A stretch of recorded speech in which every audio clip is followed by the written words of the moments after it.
Hello.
All right, what's up, everybody? How we doing? I got some new stuff on my microphone here, so I'm actually going to turn off my filters because I got this new fangled RTX thing that I'm playing with, the NVIDIA broadcast or whatever.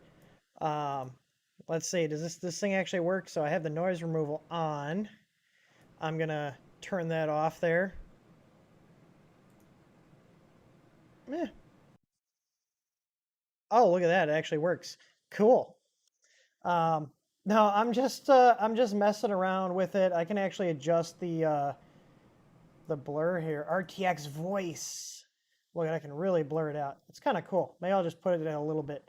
I do kind of like the effect. Like if I turn it off, here's my normal camera, and if I turn it on, there's that. I could also replace it. Look at that. It's not doing the chair very well though. So, but yeah, look at that. I'm like a pro streamer now. I kind of like the background blur though. It's subtle enough. But anyways, well, we're just here for another Ask Tim. It's Wednesday. Um, I do have to stick to the hour today. We are working on setting up some new things here in the office. We are experiencing issues right now with Microsoft Teams. We did post an update, but I guess they're having issues with the data center right now. So, and unfortunately, our phone system runs through there. So if you guys are trying to call in and it's not going through or calls are getting disconnected, it's not because we're hanging up on you. It's because the service is having issues right now. So Our website's all fully operational and everything. Yeah. And I do want to ask if you guys are bored. We are testing out a new support system because I'll go in depth more later on a random hangout about Zendesk, but we're not very happy with them, so we're actually moving providers, and we're going to be self-hosting our own help desk software with. It looks like we're going to be going with Support Pal, which is looking pretty promising. So if you want to help us test out the new support system, don't put actual support requests in. But if you just want to send us like emails so we can get tickets generated, I can test things. That'd be awesome. So I have a secondary email set up just for testing the new support system that we want to go with. So let me see, test email. And what's nice about it, so right now Zendesk makes you log in to see the status of your ticket through its portal. This new system has like a token. So the URL you click in the email link, if you want to see like all your ticket status changes through an actual portal, it just brings it up as long as you have that link, so you don't have to remember a password and everything. It's actually kind of nice. So, and the best part of all is we're going to be cutting down our spending on the support systems considerably by self-hosting it and having control of our data, because it's going to be running on servers that we're renting. It's going to be hosted through DreamHost, but I'm going to be able to take backups from the system for the files and the database. So if we need to move hosts, or if I want to bring it in-house and host it on a server here, I can do that. Whereas Zendesk, we're locked into their system. So I'm trying to get more over to a more open platform where we can have more control over our data and, by extension, your guys' data. So I will turn the form on. Hopefully that's working today, because that's all on Microsoft system. This is actually the first time, I think, in like 3 years that we've been using Microsoft's platform that there's been any sort of outage that's affected us anyways. So yeah, if you guys want to give us a hand by just, go ahead and just send us emails like, hey, what's up? And we'll reply to them and stuff. But don't send any actual support requests there. This is still just a testing phase, but you can kind of get a feel. I haven't customized like the autoresponder emails yet, but I will be doing that. So if you guys could send us some emails to that, if you're just bored and want to give us a hand testing out the new system so we can start getting it fine-tuned, that'd be awesome. I've just been sending them for myself. So, but that would be cool if you guys could help us out with testing the new system, because I want to make sure it's working correctly before we transition everything over. And we will be moving over all the old tickets in Zendesk to the new system too. So yeah, the form is live. So I'll go ahead and plug that there, and let's get into the system, or the stream here. Any specific subject lines? If I do have a sales trigger where it's going to filter stuff with sales in the ticket line, because that's what our form generates on the site. Yeah, just if you can put sales in the headline, I want to see if it auto routes those to the correct department. I will be doing the same thing for like print firm requests, tech support, warranty claims, orders, that kind of stuff. But I have just the sales one set up right now. I was up till 5 o'clock in the morning working on this stuff. It's actually really slick. And I like that, like I said, it's all in-house. So we have control over our data, where right now I can export data from Zendesk, but I can't like pull the data out and go move over to a hosting provider with them. Whereas with this system, we can be on any host that has a Linux server with a MySQL database, PHP. It just runs on a standard PHP MySQL stack. So, but yeah, I appreciate it. Yeah, if you guys just want to send like, hey, what's up? Just helping you test. That'd be great. So, and you should get a reply back. So, anyways, there's our tangent. We always start these off with some sort of tangent. So we talked about the RTX thing. I kind of like it. Do you guys like the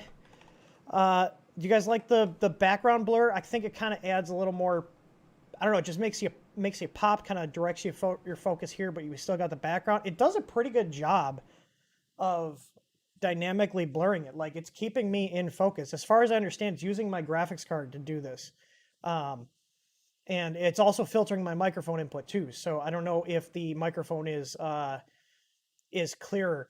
Jonathan Baer, send me an email to that support, that testing email. And I'm pretty good with Linux, but it's always good to have other people in case I need it. So let's see here. Let's see what the questions are. Derek always gets the first question in. He's like, bam, I'm going to be first every single stream, it seems like. Um, all right, so Derek is going to kick off the Ask Tim today with a question about nozzles. Is it normal for the 0.6 nozzle to ooze more? If so, is there a trick to help fixing it? I'm assuming by ooze you mean like the kind of leaking out of the hot end. And I have noticed that the larger the nozzle you go, the more chance you have that happening just because it's a bigger diameter. One thing you could do, and what I do when I'm tuning mine, is upping the retraction and using nozzle wipe in your slicer. So I run quite a few machines here that have have a 0.6 and 0.8. Those are the two larger sizes I run. I don't mess with 1 millimeter too often, but my Bertha machine, which you guys saw in a couple streams here in the videos, that has a 0.8, and that does ooze quite a bit. So I have to use nozzle wipe. I have to up my retraction a bit. But nozzle wipe seems to be the most beneficial one to prevent that ooze.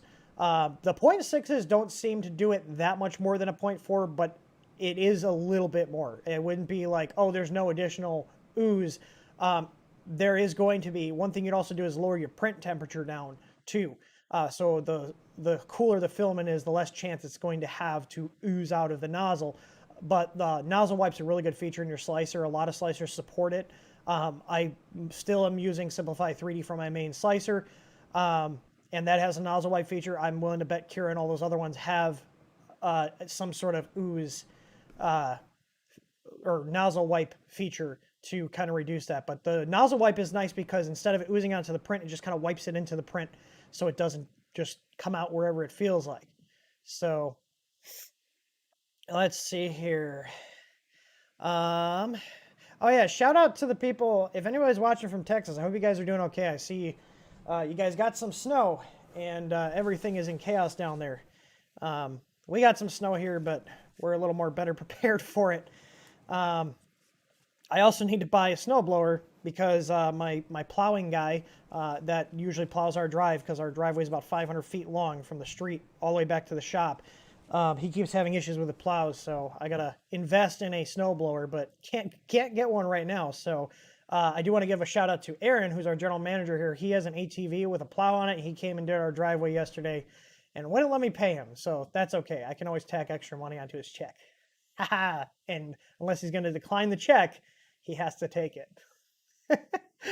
So let's see. Aluminum says, I was printing today and I noticed my infill is pushing my walls out. You can kind of see the texture on the wall. What do you think is causing this? You could try lowering your infill. In most slicers also have an option to set how much that infill is going to overlap with the walls. So if you can find that feature in your slicer, I know where it is in Simplify 3D, but usually there's a feature in the slicers that defines how much the infill is going to overlap with the walls so it bonds. You can lower that down or increase the number of walls you have. Some prints you can't do that. So you're going to want to look at the overlap or even reducing like the extrusion width of the infill. So you might have your extrusion width set too high. You might have it overlapping too much. Those would be the settings I would look at to do that. So let's see here. Dominic says he bought one of our 4010 fans. They have a spare. After only 8 months, my Ender 5 heatsink fan is sounding like a tiny two-stroke motorcycle. Can it be fixed or do I replace it? Is that normal? It really depends. I don't know if you're using our fan or if that's a stock one. It sounds like you bought one of ours to have a spare. But in my experience, once a fan starts making that noise, you can sometimes pull the label off the back, put a couple drops of oil in there, and that'll sort it out. But the thing is, like, especially with the stock Creality fans, those are just like a really cheap sleeve bearing, and they're not sealed, so a lot of dust can get in there and get between the sleeve and the other rotating portion of the actual hub of the motor, and it just kind of tears everything up. I would just replace it because it's probably, you might be able to, limp it along, put a little drop oil in there, blow it out for another couple months, but it's just going to end up going back to where it was, which is that, rattle sound. Let's see here. Scrolling down, Richard L. What camera? Oh, that's same camera. Haven't changed my camera. Still rocking the Sony A6000s, and you know what? I'm going to keep using these cameras till they die, and I'll probably buy them again because 1080 60 for under $500. I can't complain. And I'm feeding. So if anybody's curious, these are all Sony A6000s. I have 3 of them. There's one here on this arm. There's another arm over to the side here. They're all Sony A6000s. We go HDMI out into an Elgato Camlink capture card. I'm using the 4K ones because that's the ones they sell now. And then you set the OSD to not have any OSD on the camera, and then you get this nice clean picture, which is nice. It's one of the reasons I went with the Sony A6000. It's one of the best bang for the buck for a 1080p 60, and they have interchangeable lenses. I'm just using the stock kit lenses on these right now. So let's see here. Clara's inside the house right now. Clara went to some obedience training today with Samantha. So we're gonna be. I got a paper here to go over all the packages they have. She's not poorly behaved. We're just trying to get her trained better. So Jonathan Bader is asking, how long will the Ender 3 Pro fans last? Just pick a number between 1 and 12, and that's how many months it'll last, and just keep changing that. It really depends. I know some people that have been like, oh, I've got a year out of my stock fans, and I've had machines here where literally 2 weeks in, like I have a test printer that I bought brand new Ender 3 Pro. I literally just use it for testing boards and other upgrades on. It doesn't actually print too much stuff. It's just there for me to have a machine to put things in and out of. After 2 weeks, the fan started going out. I've had some on our print farm where we get 2 months, 3 months, 4 months, but they fail frequently enough where we sell a ton of those fans. I have our fan on my Ender 3 Pro in the back. That's like my personal machine. That fan's 1.5 years old now, and that's on frequently. So the stock fans, they're just cheap sleeve-bearing fans. They're not meant to last too long. They're meant to just kind of get you past that warranty period, and then you replace them. So Ryan OCS, any chance of supporting the Big Tree Tech Smart Filament Sensor on the Easy Board? I don't know. I have one. I need to actually put it on a machine and test it. I got it, and I did not realize how damn big that thing is. It's huge. Like the sensor's like this big. And my main concern is, one, how the hell do you mount it? Because it's not light enough like our simple sensors that just have the micro switch so you can just leave it hanging out on the filament. That thing has to be mounted somewhere. And my whole thing is the only benefit of that smart filament sensor over a standard micro switch is the smart filament sensor, because it's an encoder and it moves and sends pulses to the board. If you get a jam, it can pause the print and do it. But the thing is, 9 times out of 10, if you have a jam, you're probably not going to be able to save that print anyways, because it's usually because of a nozzle clog, which is going to require you to move the print out of the way, work on the hot end, maybe take it apart. So at that point, once you get everything back together and you fix the reason why it jammed in the first place, you're probably not going to be able to resume your print and complete it anyway. So it seems kind of moot at this point for me. It's a neat idea, but like that combined with the huge size of it, and they want you to have it in the filament path after the extruder. Especially on Ender 3, where are you supposed to put that? Your Bowden tube is only about this long. Where are you supposed to mount that? I mean, you could put it in front of the extruder, but they recommend you put it in the filament path on a Bowden system. So I will be playing with it more. I think we could get it supported. I don't see why not, but it'll be like their other like we posted information on the touchscreen, which has a warning because I've had their touchscreen kill an EasyBoard processor before.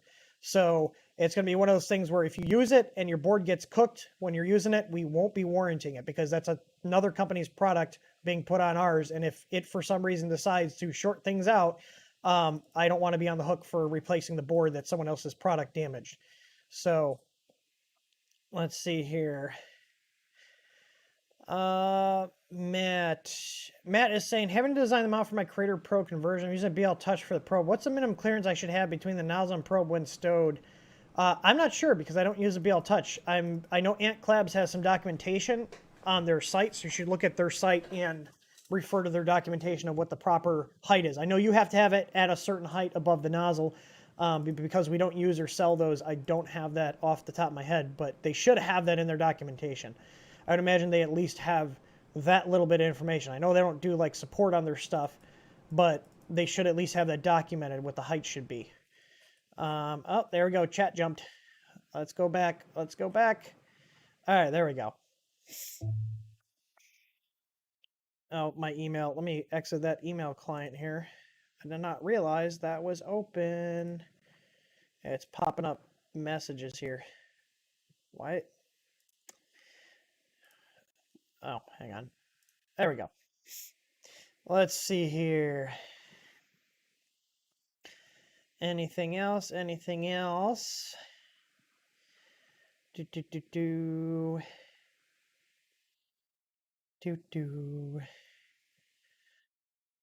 I'm seeing here. Let's see.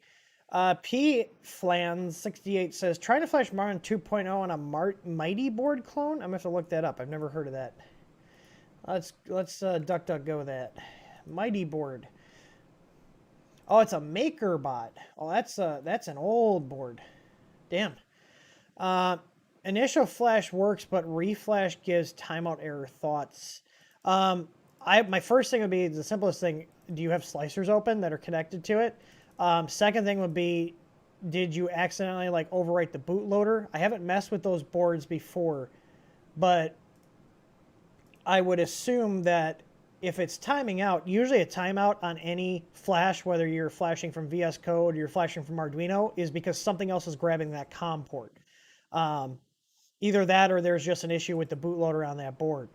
So I haven't messed with that one, but usually the most common issue with a timeout is that either something's connected to the COM port and it can't talk to it, or a timeout means that the bootloader's not responding. So I don't know if there is a programming header on that board.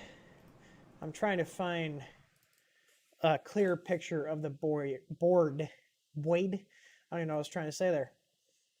But usually there's like an in-circuit program ICSP header. You could try reburning a 2560 bootloader to it from like using Arduino. As far as I know, there's not a way to burn bootloaders with VS Code, so you still use Arduino to do that. But it looks like there is a little 6-pin programming header. So if that was me and I was screwing with it, and I was hell-bent on using that specific board, and I kept getting timeouts, I'd probably reburn the bootloader with a standard 2561 and then go from there. Because if it's just randomly not accepting it, it sounds like it's either a bootloader issue, and that's assuming if you've ruled out everything else on your PC side. If you got another computer, a lot of people have multiple computers these days, even if it's an old one, try flashing it on a different, try flashing it with a different computer, see if the same thing happens. If it does, then I would probably go ahead and just reflash the bootloader. So just put a standard 2561 on there. Use like an Arduino Uno with some jumper wires and flash it. So let's see here. Night 2003 says when I start a print on my Sono S8, he's got a Pi 4. I get massive blobbing every few seconds. I already changed the SD card, changed from octoprint to Repetier server, USB cable, upgraded the firmware. Please help. There's actually an article in our help center about blobbing and different things you can do. So I will link you that because there's a lot of different things you can do to try to mitigate that. Also, I'm assuming you kind of rolled your own Pi kit there. Make sure you're using an actual power supply and you have a heatsink and fan on that processor, or one of those. There's a lot of cases too that are aluminum that use the case as a heatsink. The Pi 4 CPUs run hot. They have to have some sort of cooling on them, whether that's a passive case that uses the case as the heatsink, or whether you have a heatsink and fan on there. Because if it's getting hot and throttling the processor, you can get blobs. But it could also just be a slicer setting. So check out that article I linked in the chat there. And there's also other information on octoprint too. If you're using the TH3D firmware, we already have the buffer sizes pushed up. So in that case, you would want to then try to reduce the segments that your slicer is generating for a file, because that can also cause a bottleneck. So let's see here. Craig Williams, any plans for another 3D printer roast? That was a lot of fun. Yeah, you're right. It's been overdue. I keep forgetting about those, and I do enjoy doing those. It's just kind of like the last thing out of my mind. So it's just been kind of crazy here. We did hire some more people. We did actually bump up. So Peter, if you guys ever dealt with Peter on our support, he was a part-time guy, and we just bumped him up to full-time. And it looks like he's actually going to be moving out here to Indiana towards the end of March, early April. So I'm excited for that. He's currently residing in Georgia. Let's see here. Dean Hintz is asking, what 32-bit board would you recommend for Artillery X1? I would swap the LCD on that and probably drop an MKS S-Gen-L V2 in there. That's my go-to board right now for a budget-oriented 32-bit board. That's like a universal one. But if you're going to go through the trouble of swapping that all out, I would also then get rid of that touchscreen, go to a 128/64 style, whether that's like a mini one or a full-size one. So, Victor, what's the best way to set up octoprint? Whatever is recommended on their site, you download their image for your Pi board you have, flash it to an SD card with Bellina Etcher. And then the most important things to do on the hardware side is make sure you're using a good quality SD card. Use a name brand, class 10 card, or higher. There's faster ones than that, but class 10 are what we use, and they work great. And use a proper 3 amp power supply. Do not use the phone charger that came with your iPhone.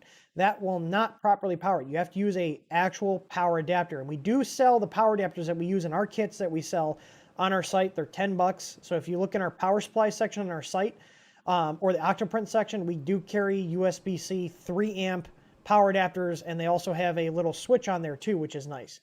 So it's not too hard to set up octoprint. You just got to make sure you're using good quality hardware. And I'm sure Gina, if she was in here, Gina's the lady that runs the octoprint project. I'm sure she would tell you a lot of the issues people have with octoprint not working are because they used a crappy SD card, or they're not using a correct way to power the actual Pi itself. So let's see here.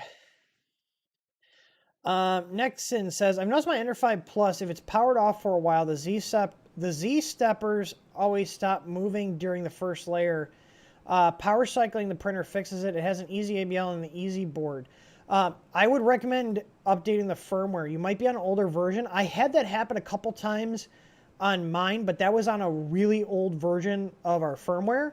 I have not had it happen at all on the newer version of the firmware. So when we were on Marlin 2.0 for the base, I did have that happen a couple of times, and like I tried to reproduce it, and then it wouldn't happen for a month or two.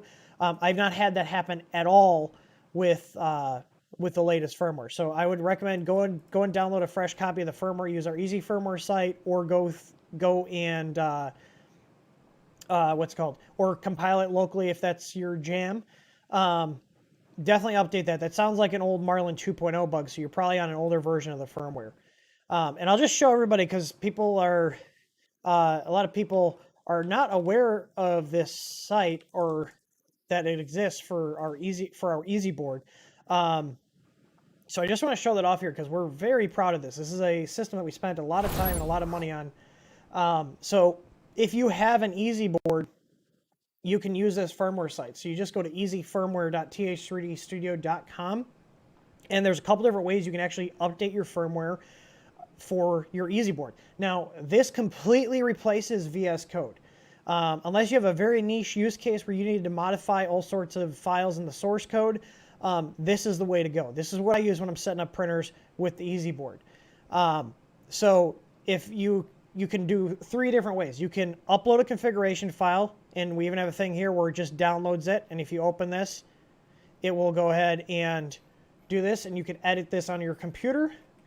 And then once you do your edits, you can then upload the file. And then what you want to do is put a tag in here so you know what one is yours when you send it into the queue to be compiled.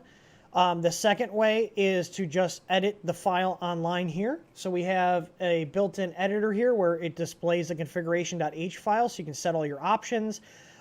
Since we do have a lot of the since we do have a lot of the settings in the configuration.h, if you need to make other custom changes that aren't like an option, you can go ahead and do that in here. Like if you need to modify your bed size for whatever reason or Z height, all those options are here. And then again, you can put tags in it so you can identify it later and then hit submit and then it'll put into the queue. So this is actually compiling the firmware on our server and then giving you the bin file to put on the SD card. So you do not have to even touch VS Code. You could compile firmware from your cell phone if you wanted to by just going to the website and then downloading the file to an SD card. So if you got a little SD reader for your phone, you could literally flash our board using just your cell phone, no computer needed. And then the third way, which is my favorite one, is what we call our easy config, where you can literally just step through the setup here and set your options. So let's see, you can put a custom printer name here. Let's say I'm using EasyABL because what else would we be using? You can select your mount. If you have a mount that's not supported, you even have options for the custom probe. So let's say I'm using a custom one, and it's -20 and -15. I want to use the super fast probe setting. You don't have to disable fast probe if you enable super fast probe because this overrides this. There's other options here you can do too. Like let's say I want fine baby stepping, but you literally just walk through here, tell it what you're using, click next. If you want to change your thermistor, you can. If one of the thermistors you're using is not listed, we even have support for that. So you can click known hot end thermistor. Let's say I'm using like, what is Slice Engineering? I don't know. Let's just give it a random one. You can put it in there, or 5 or whatever. But you can do all this, and it's for the bed and the hot end thermistor. Let's say you're using a high temp one, you can put what your max temp will be, so it'll override that. If I want to put PID tuning on the bed, you can do that. So you literally just step through all this stuff. So I'm just going to kind of go through here quick, just kind of show this off. And there's a bunch of other options here. Let's say, oh, I want to mess with linear advance. I'm going to turn that on. Oh, I know my knob's going the wrong way. You can do that too. You can change your Z height too. That'll get overridden in the firmware then. If you want to adjust your home location, you can as well. So there's all these options, and it's literally just step by step, go through it, and then it generates the config values. I can do this here. So stream demo 021721. You can put whatever you want in here. Do note that whatever you put in here in your config will be accessible by anyone. We wanted to keep it simple, so we don't have like a login system. We tried that, and then we got 1 million people requesting that they needed their password reset because they forgot it. So I said, you know what, there's really no confidential information people are putting in this. They're just printer configs. It can be publicly accessible. So it'll then put it into the queue, and you can see here where there's people's that were failed or successful, and they have their tags here. So you can go back and find your thing. But I'll open that another window. And you can see here it's compiling. It'll take about a minute or two to compile. And we actually are going to be moving this off. This is on a DigitalOcean droplet right now. We're actually going to be moving this to my local server here, which is a 24-core Threadripper. So we should be able to get the compile times down from like 2 minutes to about 10 to 15 seconds. We're just working on migrating that over. But we do have also ways to see why it fails. Like you see here, we got a couple people where they failed. Well, we can download the logs here and see. And let's see what they're doing. So they're trying. This guy put like the wrong. This guy put the wrong thermistor in, and that's why that's airing out. But you can go through and see what the error log is because it does give you that output. So you do still have a way to troubleshoot. And you can see right here that if I refresh this, now this is done. So all I would need to do is download this file. Here's my firmware.bin and put this on my SD card. So this is exclusive for the EasyBoard. This is free to use if you have an EasyBoard. This only works with the EasyBoard, and it's just another value add that we give to our customers. So it's pretty nice. Some of these tags, Justin's Tweedledee. But yeah, you can even see like what your configuration was. So I can see what this guy uploaded for his. You can see all his settings that he put in here. And you can go back and just do this all online. So if you're having issues with VS Code, and you want to just say, screw it, I don't want to deal with VS Code anymore. If you got an EasyBoard, or you get an easy board. You don't have to deal with VS Code if you got an easy board, because we put a lot of time and money into this. And like I said, it's awesome. So I just wanted to point that out because, like I said, we spent a lot of time on that. I was very, very proud about how that came out. So shout out to Chip. He's one of our developers that we work with that did a lot of the work on that site. So let's see here. What Joseph Wonders asking, what kind of ABS and PLA do we use in house? Like 99% of the PLA and ABS we use is coax, and the other part is atomic. I go to atomic for specialty stuff. Coax has a lot of good filament. Their filament print's really great, but they don't have like the fancy stuff right now, like silk or glitter. They have some that are kind of glittery. But they're more of just a good quality US made filament that's got good color. But if you want fancier stuff, Atomic's got some really cool stuff, but they are a little bit more expensive. But I've not had issues with either of their filaments. We had one time where we thought we had an issue with the ABS, but it turns out the guy who's no longer with the company, he was loading PLA into the ABS machines and was being like, yeah, this filament just keeps jamming up. I was like, that's weird. And finally I went out there and I was looking, I was like, you loaded PLA in the goddamn ABS machines. Like, so, yeah, they've been great. So Coax, Atomic, I have no problem recommending them. Atomic's based out of Indiana. Coax is based out of Wisconsin. I try to buy as much filament as I can from US vendors.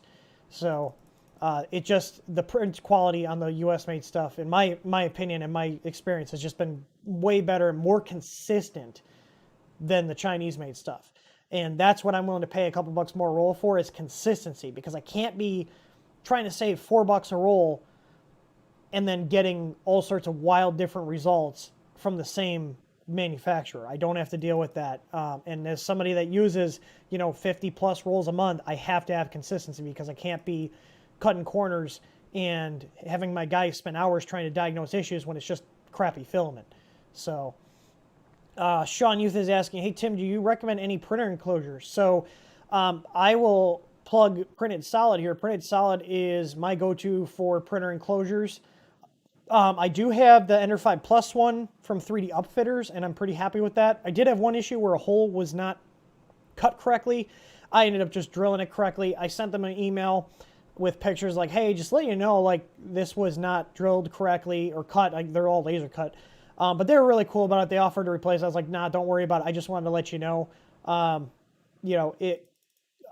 just wanted to let them know. But their customer service was quick, and they got back to me. So, and I chatted with the owner there for a little bit once he realized who I was.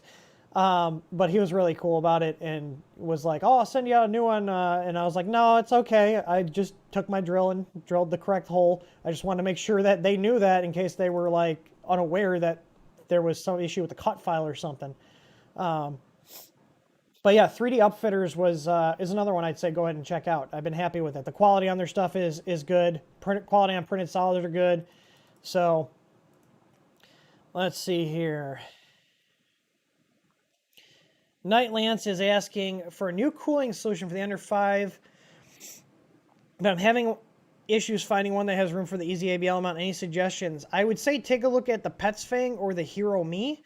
I believe the Petsfang came out with one for the Ender 5. I could be wrong. I know the Hero Me definitely has support for the Ender 5 and easy ABL and a bunch of other things. So just take your time selecting your parts, because it is a very complicated mount, and take your time selecting your parts. That's my one gripe about it. There's a lot of pieces to it because it supports so many machines, and take your time putting it together.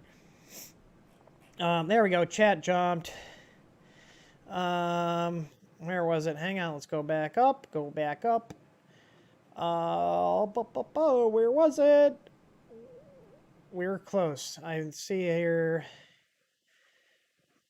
Wait, hang on. Okay, recommended enclosures. There we are. Yeah, so Black Skimmer is asking, do you have your Soval SVL1? If so, have you upgraded yet? Yes, we do. We have two of them. They're both in the print farm. We actually haven't upgraded a ton on them. One of them has an easy board. The other one has a stock board. The upgrades we put on them is the one, like I said, one is the easy board. That one was actually in here. I was planning on keeping it in my office, but Aaron wanted it for the print farm, so I was like, it's fine, you can take it. I don't really need it. I got so many machines in here. But so the one is the easy board. Both of them have our solid bed mounts, the easy flex. Oh God, here we go. Hang on. I will fix the yawning. I will fix it. I am operating on like 3 hours of sleep today, so I apologize that I was ill prepared and didn't have my caffeine fix. Also, those of you guys who order from us, I got the email for one of the owners over at Maw, and I'm actually gonna be placing a wholesale order with them. So we'll actually carry the energy drink mix, so you can get it with your TH3D order.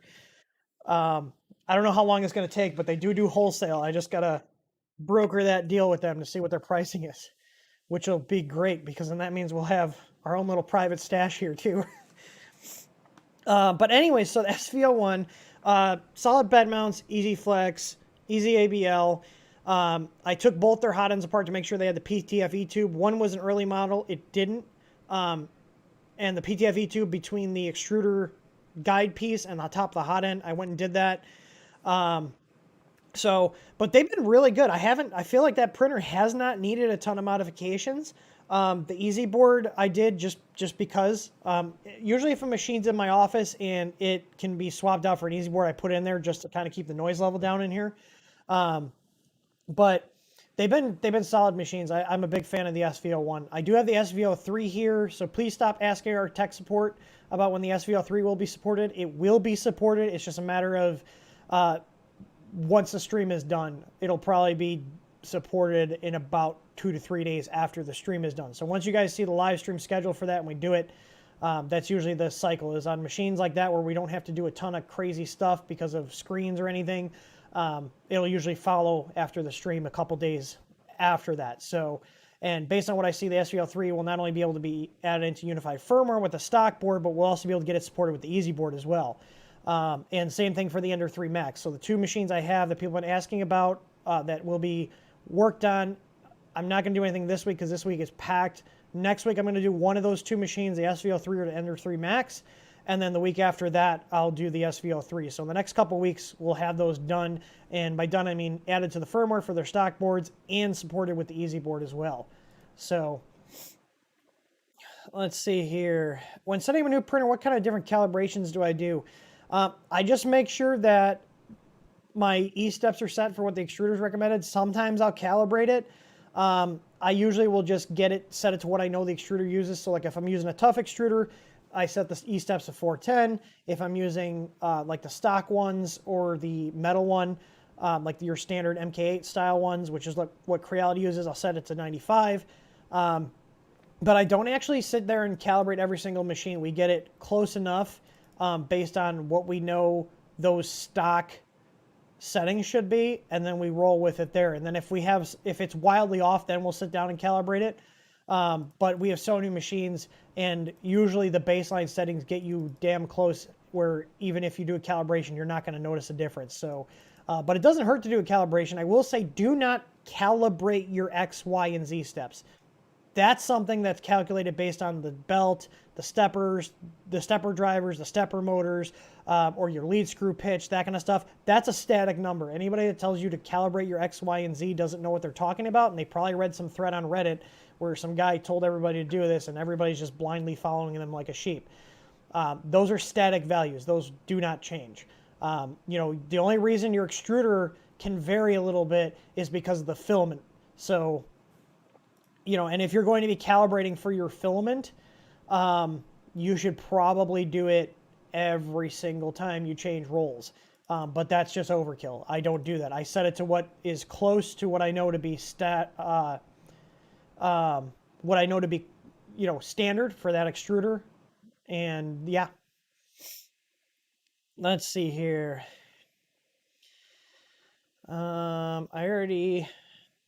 Did you double post? You did double post. What nozzles do I buy for the CR10 V3? I believe those are the MK8 nozzles. Because the CR10 V2... Hang on, let me check. I got a V2 right back here because it's the same hot end.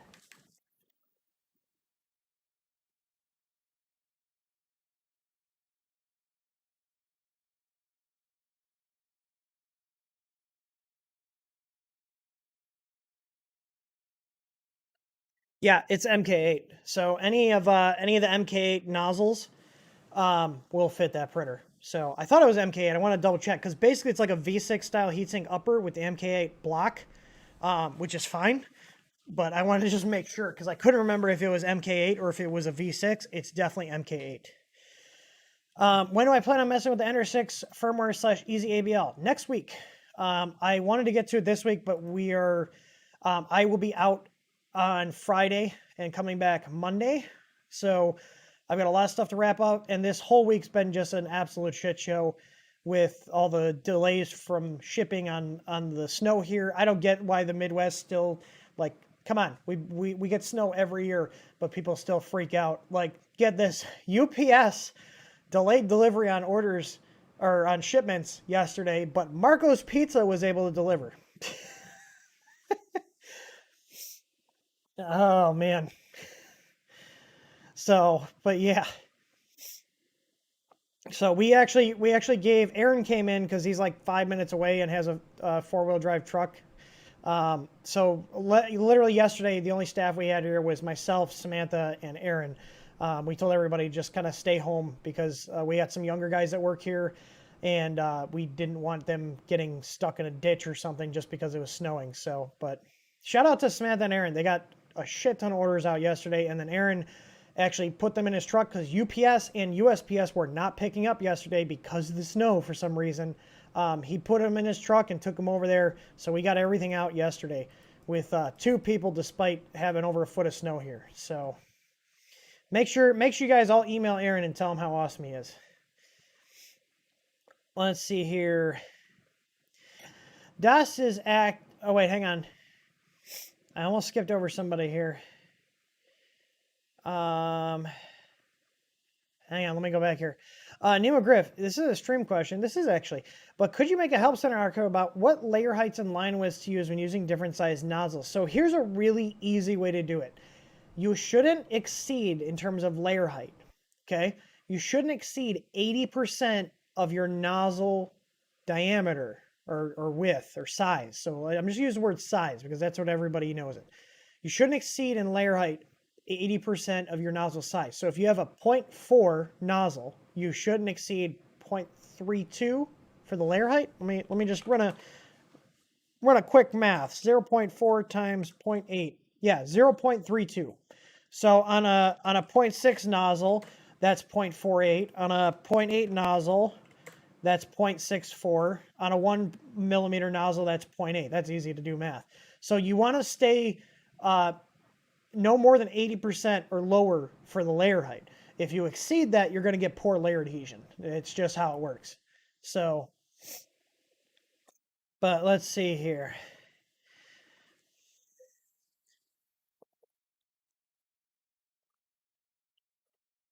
I answered that. Let's see here. HJDSKJ. Looks like it just went when he created his username on the keyboard. He said, I noticed if I try to use super fast probing on my Sierra 10 with EasyBoard, EasyABL, it just seems to fail. It would home Z and then just skip to the print without trying to create the mesh. That doesn't sound like probing failed unless it literally is telling you it failed. It sounds like your starting code is wrong. Your starting code should have G28 and then G29. If it's skipping the mesh, that means you don't have the G29. Do know that some printers, unless yours is perfectly tuned, especially the bigger machines, unless everything's lubed, moving smoothly, your VREFs are set correctly, there's no mechanical issues. Some machines just can't run the super fast probing because they physically can't do it. Every single machine that we support will support what's called fast probing, which is 8 millimeter second probe speed. Super fast probing kicks that up to 15. So our sensors are still incredibly accurate at 15 millimeters a second. So that's what the super fast probing is. Anything higher than 15, I noticed you'll get stalls on the motors on a lot of machines. So 15 is kind of like we're pushing that limit of where it can go. Das is asking, do you know what kind of bootloader various STM32 boards is spontaneous flash corruption on STM32 that sounds familiar? Well, one, the bootloader would be whatever the manufacturer of that board decided to use. The STM32 chips do come with what's called, I believe it's called a DFU bootloader. But if you want something that flashes over like an SD card, that's something you have to roll on your own. As far as I know, STM doesn't provide something like that, but they have just like kind of demo bootloaders. And sometimes, depending on where you get the chips from, they might not even have anything, and you have to flash your own bootloader. In terms of spontaneous flash corruption, that doesn't sound familiar, except for when people are using chips with compiled files that are too big for the chip, aka Big Tree Tech users who think that it's safe to use a 512K flash on a chip that's only 256K. So if you're one of those people that's using a Big Tree Tech board because some guy on Reddit told you, oh yeah, you can just flash the 512K one on there, it'll be fine, you're literally putting your printer and your property at risk, because it's been documented very thoroughly by the Marlin team. If you don't believe me, go check their issue queue, go check their Twitter. Where if you're using those chips, which are 256K chips on like the SKR E3 mini series, those are 256K chips. People are flashing them at 512, so you're writing into memory that has been deemed bad by the manufacturer. So don't do that. In that case, then yes, you could get spontaneous corruption because you're using memory that's bad. Let's see here. We are coming up on the 10-minute warning here. So I'm just go ahead and plug giveaway again. Armills is asking, does it work with a regular probe? I'm assuming you're talking about the super fast. The older probes do not handle it well. Some do, some don't. I don't recommend using the super fast probe with the older easy ABLs like the V1, V2, V3, V3.1. Stick with the fast probing. The reason the Easy ABL Pro can handle the faster probing is because the pulling rate is 6 times higher than the old probes. So our V3 probes and V3.1 probes and the V2s, the V3s and V3.1s, those were 100 hertz pulling rate. The V1s and V2s were an 80 hertz pulling rate.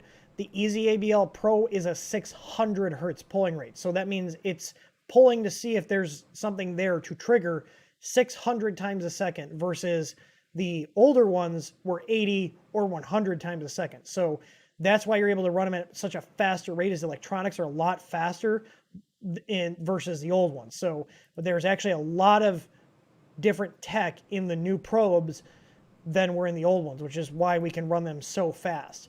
So yeah, regular probes, the older ones, or if you just got a machine that mechanically isn't able to move that fast, you're going to want to stick with the fast probing. Let's see. Jonathan Bayer, the extruder on the Ender 3 Pro has 2 fans, one that runs all the time and the second one that only runs while printing. Are they both the same 24 volt? Yes, they're both 24 volt. The one that's on all the time, we refer to that as the cold end fan, is I believe the technical term for it, or the hot end fan. And your one that cools your plastic down, that's referred to as the layer fan. The layer fan on Ender 3 Pro is a 4010 blower, which we carry our own version of those that are ball bearing fans that last a lot longer than the stock one. And they also move a little bit more air than the stock one. And then we also have our 4010 regular 40 millimeter fans. Those are a sealed bearing fan, so they'll last a lot longer. And those are both direct replacements for those 2 stock fans on the hot ends. So let's see here. Any recommendations on a Z offset setup for the Easy ABL? There's a video linked in our help center, and there's also a video on this YouTube channel. So it's I believe it's the first easy tip. Also, I just updated the directions for the Easy ABL Pro. The Easy ABL Pro directions will now be in the help center. We're doing away with the PDF guide.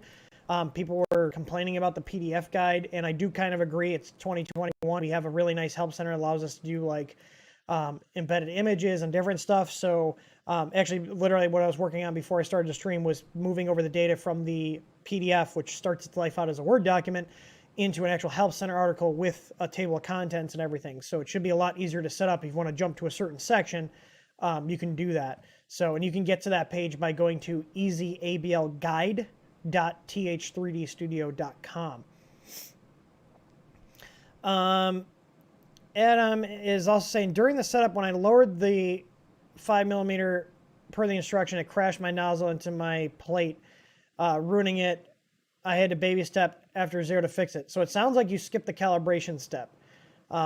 If you don't, the probes do not come pre-calibrated because we don't have a way to calibrate them because everybody's calibration is going to be different on their printer. So you need to calibrate the probe, and there is actually a warning in the guide right now that says do not home until you've verified everything's working, and that's after you do the calibration.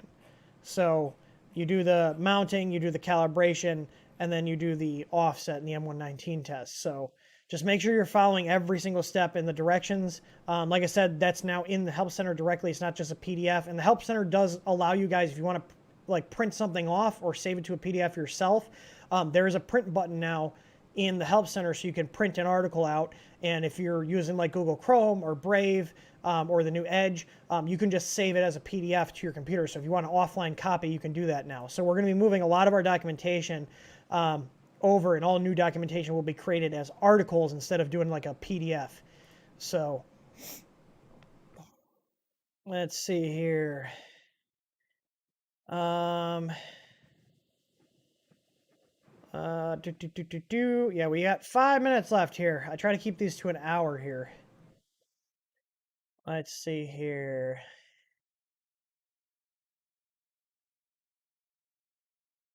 Man, this is let's see here.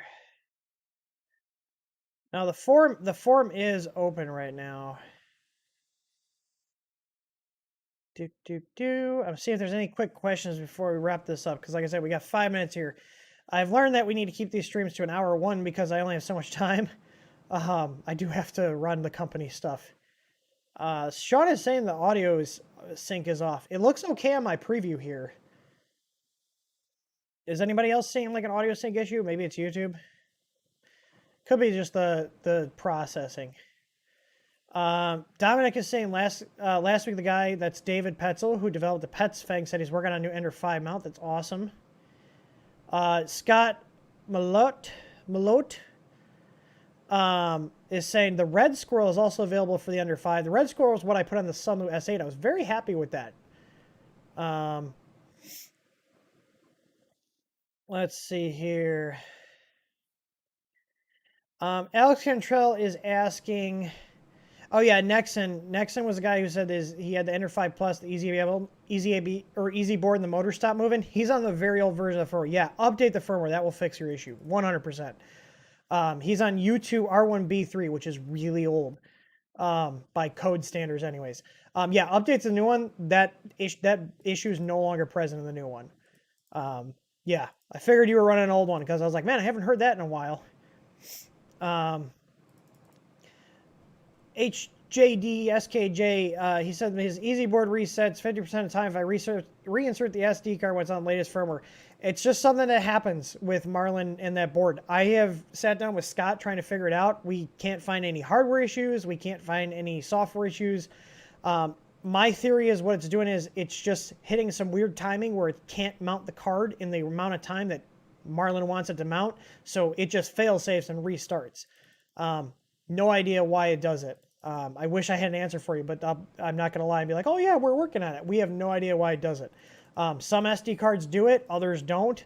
I wish I had an answer for you, but I don't. It does it on all the versions, 1.0, 1.1, 1.2. I'm not sure why. I wish I could. If I knew why, I would put out a fix for it, but I can't seem to figure out how to isolate why it restarts on some SD cards. I have noticed that when I use smaller cards, I don't have that issue. It does it almost every single time with 8 gig NETACs from Creality and 32 gig cards, I noticed. But yeah, let's see here. There was someone else. Oh, there was something else we were talking about. Let me go back in the chat. Maybe I'll jog my memory here.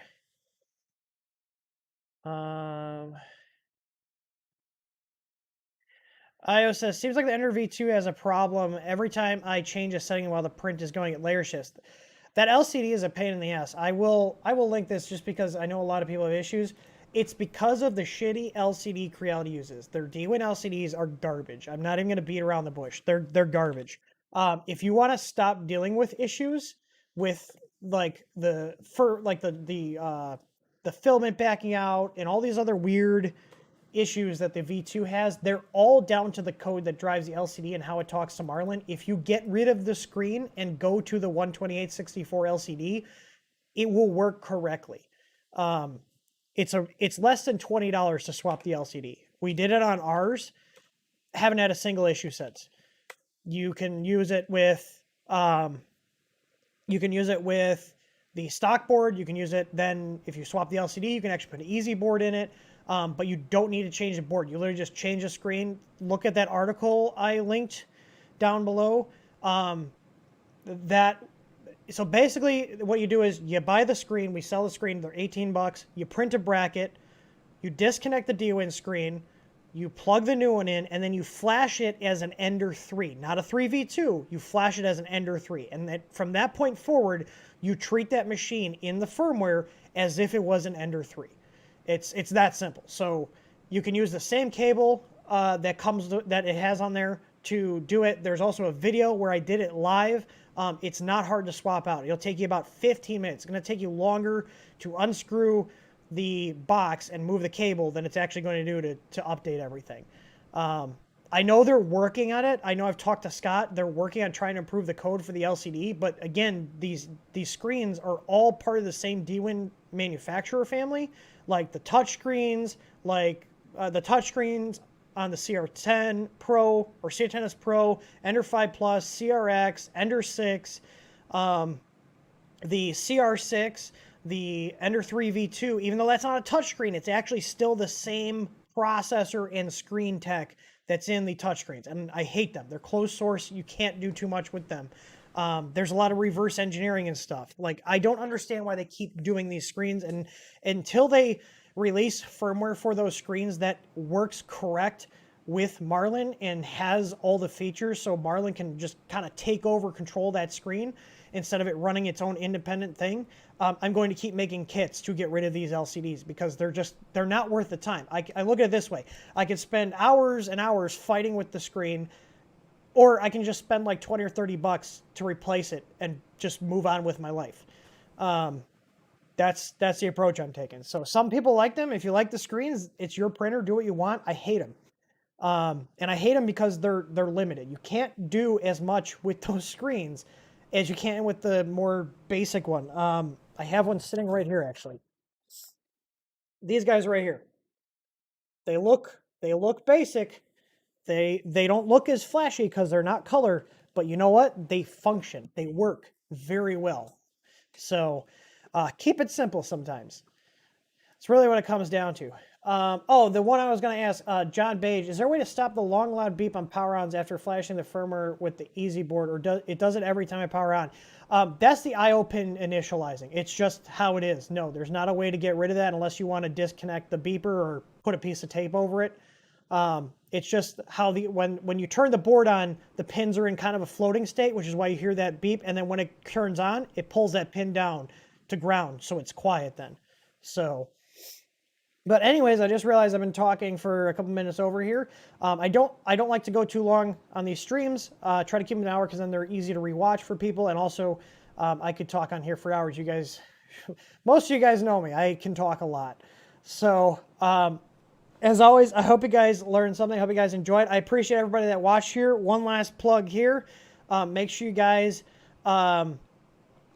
enter the giveaway here. It's going to get shut off in a couple minutes after I end the stream.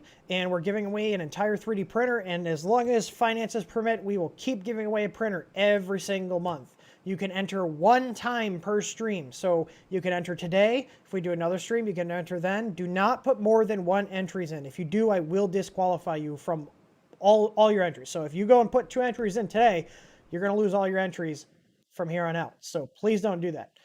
You just make more work for me. I'm trying to do something nice and fun.